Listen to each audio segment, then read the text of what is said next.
ಯಾರ 1 ವರ್ಷ ಆಯ್ತು. ಹೌದು, ಪೂರ್ತಿಯಾಗಿ 1 ವರ್ಷ ಆಯ್ತು ನಾನು ಯೂಟ್ಯೂಬ್‌ನಿಂದ ದೂರ ಇದ್ದೆ.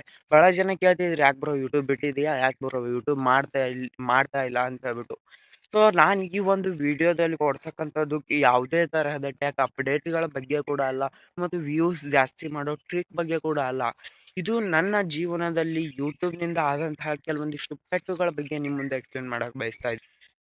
ನಾವು ಯೂಟ್ಯೂಬರ್ಸು ಸ್ಕ್ರೀನ್ ಮುಂದೆನೋ ನಗ್ತಾ ಹಲೋ, ಎಲ್ರು ಹಿಂಗಿದ್ದೀರಾ ಅಂತ ಹೇಳ್ಬಿಟ್ಟು ಚೆನ್ನಾಗೇನೋ ಮಾತಾಡ್ತಾ ಇದೀವಿ.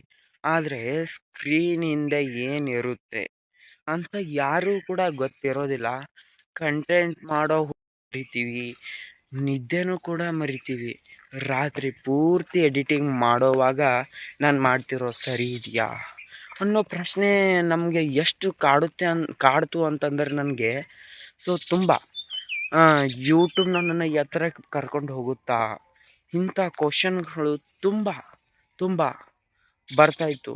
ಆದರೆ ಕೊನೆಗೆ ಗೊತ್ತಾಯಿತು, ಯೂಟ್ಯೂಬ್ ನನ್ನ ಕೊನೆಗೆ ಒಬ್ಬಂಟಿ ಮಾಡಿ ಹೋಗ್ಬಿಡ್ತು. ಬಹಳ ಜನ ಯೂಟ್ಯೂಬ್ ಬಗ್ಗೆ ನೀವು ಈ ಥರ ತಿಳ್ಕೊಂಡಿರ್ಬೋದು. ಯೂಟ್ಯೂಬ್ ಅಂದರೆ ಕೇವಲ ದುಡ್ಡು ಮಾಡ್ಬೋದು ಮತ್ತು ನಾವು ಹೆಸರು ಮಾಡ್ಬೋದು ಯೂಟ್ಯೂಬ್ನಲ್ಲಿ ಅಂತ. ಖರೇ ಅದರ ಹಿಂದೆ ಇರ್ತಕ್ಕಂತಹ ಮಾನಸಿಕ ಕಿರಿಕಿರಿ, ಆ ವ್ಯೂಸ್ ಬರದೇ ಇದ್ದಾಗ ಆಗುವಂತಹ ನೋವುಗಳು ಏನಿದಾವೆ ನೋಡಿ, ಮತ್ತು ಜನರ ನೆಗೆಟಿವ್ ಕಮೆಂಟು ಮತ್ತು ಫ್ಯಾಮ್ಲಿ ಸಪೋರ್ಟ್ ಇಲ್ಲದೆ ಇರೋದು, ಇವು ಎಲ್ಲ ಕೂಡ ನನ್ನನ್ನು ಎಷ್ಟು ಕಾಡಿಸಿದ್ವು ಅಂತಂದರೆ ಒಂದು ಹಂತದಲ್ಲಿ ನಾನು ಕ್ಯಾಮ್ರಾ ಅಂತಂದರೆ ಭಯ ಆಗುತ್ತೆ ನಂಗೆ. ಇವಾಗಲೂ ಕೂಡ ನಂಗೆ ಕ್ಯಾಮ್ರಾ ಅಂತಂದರೆ ಭಯ ಆಗುತ್ತೆ. ಸೊ, ಇವಾಗಲೂ ಕೂಡ ನಾನು ನಿಮ್ಮ ಮುಂದೆ ಮಾತಾಡ್ತಾ ಇರುವಾಗ ಕ್ಯಾಮ್ರಾ ನೋಡ್ಕೊಂಡು ಮಾತಾಡ್ತಾ ಇರೋದು ಕೂಡ ಕಮ್ಮಿನೇ ಇದೆ. ಕ್ಯಾಮ್ರಾ ನೋಡಿದ್ರೆ ಅಷ್ಟು ಭಯ ಆಗ್ತಾ ಇದೆ. ನೋಡಿ, ಒಬ್ಬ ವ್ಯಕ್ತಿ ಯೂಟ್ಯೂಬ್ ಮಾಡ್ತಿದ್ದಾನೆ ಅಂತಂದರೆ ಅವನಿಗೊಂದು ಸಪೋರ್ಟ್ ಇರಬೇಕು, ಇಲ್ಲ ಜನಗಳ ಸಪೋರ್ಟ್ ಇರಬೇಕು. ಅದು ಯಾವುದೂ ಇಲ್ಲ ಅಂತಂದರೆ ಯೂಟ್ಯೂಬ್ ಮಾಡೋದು ತುಂಬ ಅಂತಂದರೆ ತುಂಬ ಕಷ್ಟ. ಇದೇ ನಂಗೆ. ಸೊ, ಅದೇ ರೀತಿ ನನಗಿವಾಗ ಏನು ಅನ್ನಿಸ್ತಾ ಇದೆ ಅಂತಂದರೆ, 1 ವರ್ಷ ಆಯ್ತಲ್ವ ನಂಗೆ ಯೂಟ್ಯೂಬ್ ಬಿಟ್ಟು. ಇವಾಗ ನಂಗೆ ಅನ್ನಿಸ್ತಾ ಇದೆ, ನಾನು ಇಷ್ಟು ದಿನ ಮಾಡಿದ ವೀಡಿಯೋ ಎಲ್ಲ ವೇಸ್ಟು ಅಂತ ಹೇಳ್ಬಿಟ್ಟು. ಮತ್ತು ಇನ್ನೊಂದು ಗೊತ್ತಾಗ್ತಾ ಇದೆ ನಂಗೆ, ಯೂಟ್ಯೂಬ್ ಮಾಡಿರ್ತಕ್ಕಂಥ ಕೆಲವೊಂದಿಷ್ಟು ಇದು ಕೂಡ ಗೊತ್ತಾಗ್ತಾ ಇದೆ. ಇದೇನಾ ನಂಗೆ ಬೇಕಾಗಿದ್ದಿದ್ದು, ಇದೇನಾ ನಾನು ಬಯಸಿದ ಜೀವನ ಅಂತ ಹೇಳ್ಬಿಟ್ಟು. ಇನ್ನೊಂದು ಮಾತನ್ನು ಹೇಳಕ್ಕೆ ಇಷ್ಟಪಡ್ತೀನಿ. ಇಲ್ಲಿ ನೋಡ್ರಿ, ನೀವೇನಾದರೂ ಕಂಟೆಂಟ್ ಕ್ರಿಯೇಟರ್ ಆಗಬೇಕು ಅಂತ ಅಂದ್ಕೊಂಡಿದ್ರೆ ಒಂದು ಮಾತು ನೆನಪಲ್ಲಿಡಿ, ಯಾವುದೇ ಕಾರಣಕ್ಕೂ ನೆನಪಾರಬೇಡಿ. ಈ ಯೂಟ್ಯೂಬ್ ಅನ್ನೋ ಮಾಯಾಲೋಕ, ಕಂಟೆಂಟ್ ಕ್ರಿಯೇಟರ್ ಅನ್ನೋ ಮಾಯಾಲೋಕದಲ್ಲಿ ನೀವು ಸಿಳ್ಕೊಂಡ್ಬಿಟ್ಟು, ಸೊ ನೀವು ವ್ಯೂಸ್ ಹಿಂದೆ ಬಿದ್ದರೆ, ದುಡ್ಡಿನಿಂದ ಬಿದ್ದರೆ ಪ್ಲೀಸ್ ಯೂಟ್ಯೂಬಲ್ಲಿ ಗೆಲ್ಲಕ್ಕಾಗಲ್ಲ. ಇದು ನನ್ನ 1 ವರ್ಷದ ಮೌನ ಹೇಳ್ಕೊಡ್ತು. ನಾವಿಲ್ಲಿ ಕಂಟೆಂಟ್ ಮಾಡಬೇಕು ಅಂತಂದರೆ ನಾವು ಮನಸ್ಸು ಗಟ್ಟಿಯಾಗಿರಬೇಕು. ಅಂದರೆ ಮಾತ್ರ ಇಲ್ಲಿ ಯೂಟ್ಯೂಬ್ನಲ್ಲಿ ಆಗಿರ್ಬೋದು ಅಥವಾ ಕಂಟೆಂಟ್ ಜರ್ನಿಯಲ್ಲಿ ಮುಂದುವರಿಯೋಕ್ಕೆ ಸಾಧ್ಯ.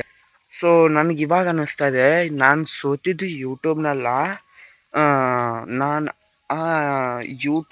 ನಾನು ಸೋತಿರೋದು ಜನರ ಮನಸ್ಸನ್ನು ಅಂತ ಹೇಳ್ಬಿಟ್ಟು. ಅಂದರೆ ಜನರ ಮನಸ್ಸನ್ನು ನನ್ನ ಕಡೆ ಗೆಲ್ಲೋಕ್ಕೆ ಆಗಲಿಲ್ಲ.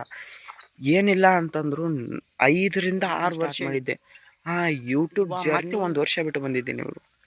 ಸೊ, ಇದು ನನಗೆ ತುಂಬ ಇದು ತರ್ತಾ ಇದೆ. ಓಕೆನಾ? ನೋಡಿ, ನಿಮ್ಮ ಲೈಫಲ್ಲಿ ಏನಾದರೂ ಹಿಂಗಾಗಿದ್ರೆ ದಯವಿಟ್ಟು ನನ್ನ ವೀಡಿಯೋದಲ್ಲಿ ಕಮೆಂಟ್ ಮಾಡಿ. ನೀವು ಕಮೆಂಟ್ ಮಾಡೋದ್ರಿಂದ ನನಗೂ ಒಂದು ಸ್ವಲ್ಪ ಧೈರ್ಯ ಬರುತ್ತೆ. ಓಕೆನಾ? ಸೊ, ನೋಡಿ, ಯಾಕಂದರೆ ಕೊನೆಗೊಂದು ಮಾತು ಹೇಳೋಕ್ಕೆ ಇಷ್ಟಪಡ್ತೀನಿ ನಾನು ಇಷ್ಟು ದಿನ ಮಾಡಿದ ವೀಡಿಯೋ, ಇದು ನನ್ನ ಲೈಫ್ ಸ್ಟೋರಿ. ನಾನು ಇಷ್ಟು ದಿನ ಮಾಡಿದ ವೀಡಿಯೋ ಮತ್ತು ನಾನು ಇಷ್ಟು ದಿನ ಕಷ್ಟಪಟ್ಟು ಮಾಡಿರತಕ್ಕಂಥ ವೀಡಿಯೋ ನೋಡ್ಬೋದು. ನನ್ನ ಚಾನಲಲ್ಲಿ ಓಪನ್ ಮಾಡಿಬಿಟ್ಟು ಎಷ್ಟು ವೀಡಿಯೋ ಮಾಡಿದ್ದೀನಿ ಅಂತ ಹೇಳ್ಬಿಟ್ಟು, ಅದ್ರೊಳಗೆ ಅರ್ಧ ವೀಡಿಯೋ ಚೆನ್ನಾಗಿಲ್ಲ ಅಂತ ಹೇಳ್ಬಿಟ್ಟು ಅಪ್ಲೋಡ್ ಮಾಡಿದ್ದು ಕೂಡ ಡಿಲೀಟ್ ಮಾಡಿದ್ದೀನಿ ಇದು 1 ವರ್ಷದಲ್ಲಿ. ಓಕೆನಾ?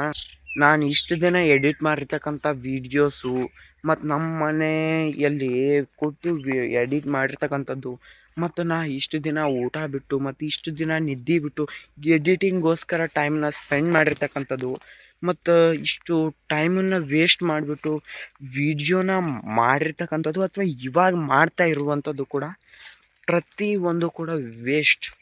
ಮತ್ತು ಯೂಟ್ಯೂಬ್ನಲ್ಲಿ ಕನಸು ಕಟ್ಟಿದ್ದು ಕೂಡ ಅದು ಭೀ ವೇಸ್ಟು. ಮತ್ತು ಅದಕ್ಕಾಗಿ ಸಮಯ ಕೊಟ್ಟಿದ್ದಾಗಿರ್ಬೋದು, ಸಮಯ ಬಿಟ್ಟಿದ್ದಾಗಿರ್ಬೋದು, ಪ್ರತಿಯೊಂದು ಪ್ರತಿಯೊಂದು ಪಾಯಿಂಟು ಕೂಡ ವೇಸ್ಟ್. ಮತ್ತು ನಾನು ಇವಾಗ ವಿಡಿಯೋ ಮಾಡಿ ಅಪ್ಲೋಡ್ ಮಾಡುವಂತಹ ಇಂಟರ್ನೆಟ್ಟು ಕೂಡ ವೇಸ್ಟು. ನಾನು ವಿಡಿಯೋ ಮಾಡಿರ್ತಕ್ಕಂಥದ್ದು ವೇಸ್ಟು. ನಾನು ಈ ವಿಡಿಯೋನ ಮಾಡಬಾರ್ದಾಗಿತ್ತು. ಕೊನೆಗೆ ಕೆಲವೊಂದಿಷ್ಟು ಜನ ಕೇಳ್ತಿದ್ರಿ ಅಂತ ಹೇಳ್ಬಿಟ್ಟು ನಾನು ವಿಡಿಯೋ ಮಾಡಿದ್ದೀನಿ ಇದನ್ನು. ಸೊ ಇಷ್ಟೆಲ್ಲ ನಾನು ಕಷ್ಟಪಟ್ಟು ವೀಡಿಯೋಸ್ಗಳನ್ನ ಅಪ್ಲೋಡ್ ಮಾಡ್ಬೋದು. ಒಂದು ಹೇಳ್ತೀನಿ, ಕಂಟೆಂಟು ಕ್ರಿಯೇಟ್ ಮಾಡ್ಬೇಕಂದ್ರೆ ಎಷ್ಟು ಕ್ರಿಟಿಕಲ್ ಅಂತ ಹೇಳ್ಬಿಟ್ಟು ಒಬ್ಬ ಕಂಟೆಂಟ್ ಕ್ರಿಯೇಟರ್ಗೆ ಗೊತ್ತು. ಇದೊಂದು ಲಾಸ್ಟ್ ಮಾತು ನಂದು.